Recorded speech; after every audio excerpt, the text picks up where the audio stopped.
Hello friends, स्वागत आहे तुमचं कामिनीज फूड किचन चॅनलमध्ये। आज आपण अगदी मऊ मऊ आणि रसदार गुलाबजामुनची रेसिपी बघणार आहोत। चला तर मग सुरुवात करूया। ह्यासाठी लागणार आहे अर्धा किलो खवा घेतलाय मी इथे। अर्धा किलो खव्यासाठी 80 ग्राम मैदा घेतलाय मी इथे। तुम्ही त्याऐवजी गव्हाचं पण पीठ यूज करू शकता। 700 ग्राम साखर घेतलेली आहे मी इथे। सोबतच 3 ते 4 विलायची आणि 2 ते 3 चमचे दूध। दुधाचा वापर केल्यामुळे गुलाबजाम मऊ होतात आणि त्यांना भेगाही पडत नाहीत।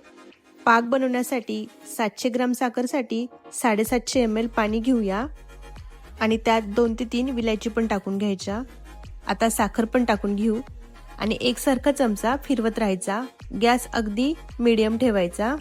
अर्धा किलो खव्याचे गुलाबजाम बनवण्यासाठी 1 किलो साखरेचा वापर करतात खूप जण, पण त्यामुळे गुलाबजाम खूप जास्त गोड होतात। खव्यातच थोडासा गोडवा असल्यामुळे मी इथे 700 ग्राम साखर वापरलेली आहे। तुम्ही 1 किलोही वापरू शकता। गुलाबजामुनला भेगा पडू नयेत आणि ते खूप मऊ होण्यासाठी त्याला बराच वेळ अशा हाताच्या मदतीने एकजीव करून घ्यायचं। जवळपास 15 ते 20 मिनिट याला छान एकजीव करून घ्यायचं आणि मग थोडा मैदा टाकून खव्यामध्ये एकजीव करून घ्यायचा आणि थोडा खायचा सोडा पण टाकायचा।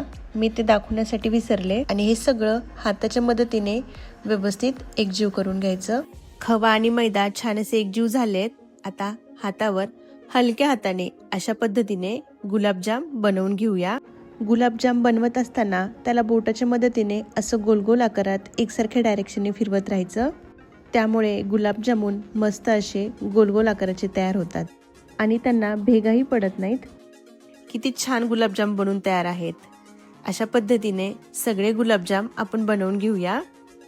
एका लोखंडी कढईमध्ये तेल किंवा तूप घ्यायचं। मी इथे तेल घेतलंय आणि तेल छान असं गरम झालं की गुलाबजामुन तळून घ्यायचे।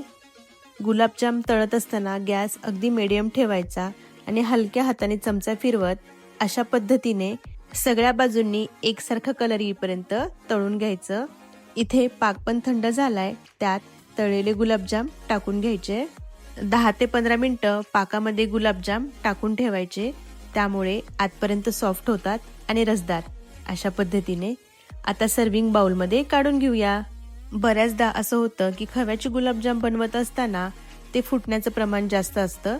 अशा वेळी काय करायचं, गुलाबजाम बनवण्याच्या आधी खवा हाताने छान एकजीव करून घ्यायचा आणि पाक बनवत असताना तो खूप जास्त प्रमाणात गोड सुद्धा नाही करायचा।